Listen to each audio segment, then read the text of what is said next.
মাদক কেন গ্রহণ করা হচ্ছে, দ্বিতীয় প্রশ্ন মাদক কখন গ্রহণ করা হচ্ছে। প্রত্যয় আমারই বন্ধু, প্রাণ চাঞ্চল্যকর এই ছেলেটি হঠাৎ কেন যেন গোমরা হয়ে যায়। পিতামাতার বিবাহ বিচ্ছেদের বিষয়টি সে কোনোভাবে মেনে নিতে না পেরে মাদকাসক্ত হয়েছে। স্পিকার, আমি যখন তাকে জিজ্ঞেস করি তখন সে আমাকে উত্তরে বলে যে সিমিন, আমি যখন ঘুমের ওষুধ খাই না তখন আমার শান্তি লাগে, আমি না সব ভুলে যাই। মা বাবা যতই ঝগড়া করুক না কেন আমার কিছুই আমার কানে যাচ্ছে না। স্পিকার, সে আমাকে সেটিও বলেছে যখন আমি দেয়ালে আঘাত করি তখন দেয়াল দুলে কিন্তু আমার হাত দুলে না। ফিরে আসছি আবারও আমাদের বিরোধী দলের বক্তাদের কাছে। আহ্বান করছি মাননীয় বিরোধী দলীয় উপনেতা মার্জিয়া কবিরকে এই পর্যায়ে তার বক্তব্য প্রদান করার জন্য। 48, 52, 71 আর 90, 21 শতকের প্রেরণা। এখনই সময় হবে হবে নতুন স্বপ্নের সূচনা। আর এই নতুন স্বপ্ন সূচনার অগ্রযাত্রা আজ থেমে গেছে যুব সমাজের অবক্ষয়ের কারণে। ধন্যবাদ মান স্পিকার, আজকের এই মহান সংসদে আমাকে ফ্লোর প্রদানের জন্য। মাননীয় প্রধানমন্ত্রী কর্তৃক উত্থাপিত প্রস্তাবটি হচ্ছে এই সংসদ মনে করে যে যুব সমাজের অবক্ষয়ের প্রধান কারণ মাদক। মান স্পিকার, আমি যখন এই বিষয়টি পেয়েছি বিরোধিতা করার জন্য তখনই আমার মনে দুটি প্রশ্ন জেগে ওঠে। প্রশ্ন, মাদক কেন গ্রহণ করা হচ্ছে, দ্বিতীয় প্রশ্ন, মাদক কখন গ্রহণ করা হচ্ছে। এই দুটি প্রশ্নের উত্তর যখন আমি বের করছি ঠিক তখনই দেখা গেছে যুব সমাজের অবক্ষয়ের কারণে আজকে মাদক গ্রহণ করা হচ্ছে, মাদকের কারণে আর যুব সমাজের অবক্ষয় নয় মান স্পিকার। আর এরই মাধ্যমে আমার দলীয় অবস্থান স্পষ্ট হয়ে যায় এবং সরকারি দলের অবস্থান পুরোপুরি ভেঙে পড়ে। মান স্পিকার, সরাসরি চলে যাচ্ছে আমার দলের নেতা কর্তৃক অর্পিত দায়িত্বে। আমি আজকে আমার জীবনের বাস্তবধর্মী একটি কাহিনী বলবো। প্রত্যয় আমারই বন্ধু, প্রাণ চাঞ্চল্যকর এই ছেলেটি হঠাৎ কেন যেন গোমরা হয়ে যায়। পিতামাতার বিবাহ বিচ্ছেদের বিষয়টি সে কোনোভাবে মেনে নিতে না পেরে মাদকাসক্ত হয়েছে। স্পিকার, আমি যখন তাকে জিজ্ঞেস করি তখন সে আমাকে উত্তরে বলে যে সিমিন, আমি যখন ঘুমের ওষুধ খাই না তখন আমার শান্তি লাগে, আমি না সব ভুলে যাই। মা বাবা যতই ঝগড়া করুক না কেন আমার কিছুই আমার কানে যাচ্ছে না। স্পিকার, সে আমাকে সেটিও বলেছে যখন আমি দেয়ালে আঘাত করি তখন দেয়াল দুলে কিন্তু আমার হাত দুলে না। স্পিকার, এই ক্ষেত্রে যে ভালোবাসা তার পিতামাতার কাছ থেকে পাওয়ার কথা ছিল সে শান্তি নাকি সে মাদকের কাছ থেকে পাচ্ছে। আর এই ক্ষেত্রে যদি মাদকাসক্তি প্রধান কারণ হয় তাহলে কেন সচেতন পরিবারের একজন সদস্য হয়ে আপনি মাদক গ্রহণ করছেন না? প্রশ্ন রয়ে গেল জাতির এই মহান সংসদে, প্রশ্ন রয়ে স্পিকার সরকারি দলের কাছে। স্পিকার, আজকে লক্ষ্য করুন আমাদের দেশে 24.5% যে ছেলে মেয়ে রয়েছে তারা ইচ্ছার বশে পড়ে মাদক গ্রহণ করছে। এখন তাদের কথা হচ্ছে তারা হচ্ছে এক্সেপশনাল, আর আমরা সকলে জানি exceptional is never be called normal. মান স্পিকার, লক্ষ্য করুন আজকে পরিবার থেকে যে মাননীয় বিরোধী দলনেতা একটুখানি যে প্রশ্নটি নিয়ে আপনি আপনার পারিবারিক একজন মানুষের উদাহরণ দিয়ে পুরো বাংলাদেশের সকল যুবকদের উদাহরণ আপনি তুলে ধরতে পারেন না।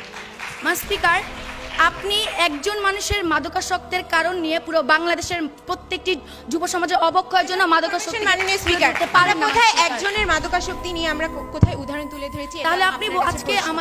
তাহলে আজকে আপনি বলে যাবেন যে আজকে যে অবক্ষয়গুলো ঘটছে সেই অবক্ষয়ের মধ্যে যদি আমরা মাদককে উঠিয়ে দিই যুব সমাজে কি আর কখনো অবক্ষয় ঘটবে না? আর যখন মাদক ছিল না তখন কি যুব সমাজে অবক্ষয় ঘটেনি? আচ্ছা করে অবশ্যই উত্তর দিয়ে যাবেন। মাননীয় স্পিকার, পয়েন্ট অফ ইনফরমেশন, যখন মাদক ছিল না তখন অবক্ষয়ের মাত্রা এত ছিল না। দিনে দিনে মাদকের সহজলভ্যতা এবং মাদকের পরিমাণ দিন দিন বৃদ্ধি পাচ্ছে। শেষে এখন এই জন্যই আমাদেরকে আমরা সেই ব্যাখ্যায় পরে যাব। মাননীয় সংসদ নেতা আসুন আপনার বক্তব্য প্রদান করুন। স্পিকার, পরিবার, a strong family bondage is a precondition for a successful social administration.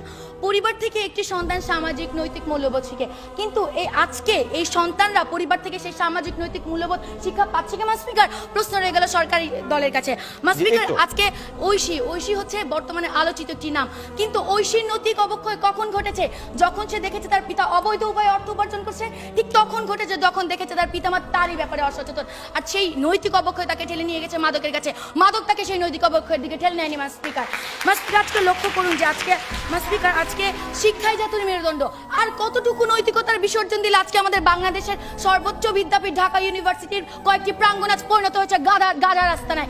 Speaker, আর কত নৈতিকতার বিসর্জন দিলে আপনারা স্বীকার করবেন যে যুব সমাজের অবক্ষয়ের প্রধান কারণ কখনোই মাদক নয়? স্পিকার, আজকে যখন আমরা আরেকটা প্রশ্ন নেই, শেষ প্রশ্ন। জি, একজন বিবেকবান বিবেক সম্পন্ন মানুষ কি ইচ্ছা করে নিজের সচেতন জ্ঞানে সে কি সমাজের অবক্ষয় ঘটাবে? স্পিকার, প্রশ্নটি খুবই হাস্যকর। আমরা তো আজকে সেটাই বলছি, একটি সচেতন মানুষ কখনো মাদক গ্রহণ করছে না। যখন নৈতিক অবক্ষয় ঘটছে পুরো প্রশ্ন, মানুষের বিবেক কখন লোপ পায়? প্রতিপক্ষ মাদকের কারণে কি মানুষের বিবেক লোপ পাচ্ছে? যখন সে অসচেতন, ধর্মীয় শিক্ষা মেনে চলছে না, সুশিক্ষার অভাব হচ্ছে, ঠিক তখনই নৈতিক অবক্ষয় করছে এবং ঠিক তখনই সে মাদক গ্রহণ করছে।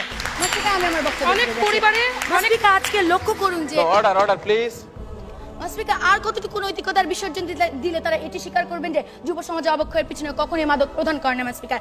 স্পিকার লক্ষ্য করুন, আজকে একটি যুবক যখন তার বাবার কষ্টের টাকায় লেখাপড়া করে যখন চাকরি পাচ্ছে না, যখন দারিদ্রতার কারণে তার সকল ইচ্ছাকে আজ কবর দিতে হচ্ছে, ঠিক সেই সময়টা যে হতাশা, সেই হতাশাকে আপনারা বুঝবেন। সেই হতাশার কারণে আজকে সে বিভিন্ন ধরনের অপরাধ দিকে ঝুঁকে যাচ্ছে মান স্পিকার।